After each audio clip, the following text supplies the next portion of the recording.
Stay classy, Golden Eagles. So in the previous video, I talked to you guys about how we were going to do a little bit of a review. I think this is a good time with our time away from school, do a little bit of a review and a little extra practice on some specific skills that you guys are going to use from 4th grade all the way into high school and even past into college and into life, okay?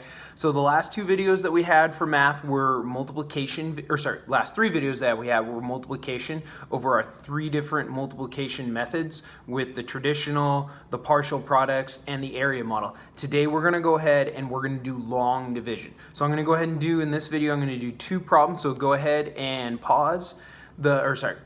go ahead, get a piece of paper, get a couple pieces of paper, get a couple pieces of paper and a pencil, hit pause, come back, and when you're ready, go ahead and set up the problem that we're ready to go. So go ahead and click pause.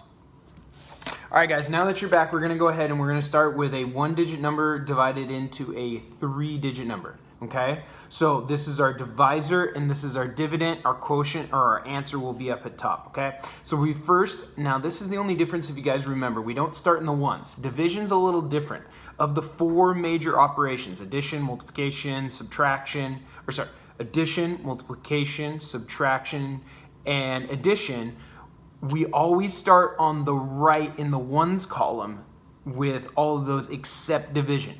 In division, we start with the largest place value. In this case, it's going to be the hundreds. So what number times 3 gives us 7 or less? Remember, you can always hit it right on, but you can't ever go over. In this situation, we cannot go over and we cannot hit it right on. So the closest we can get to 7 is 6, which is 3 times 2. Remember, the number that you multiply goes above the line in the quotient.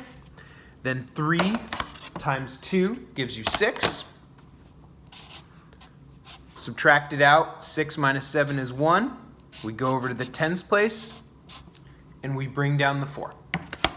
So our next step is to go ahead and go with our multiplication of our 3's, and we know our multiplication facts of our 3's. You guys are all good with that. What number times 3 gives me as close to 14 without going over? Well, 3, 6, 9, 12, 15. Can't do 15, so it's only going to be 3 times 4, which is going to be 12. 4 goes above the line in the quotient.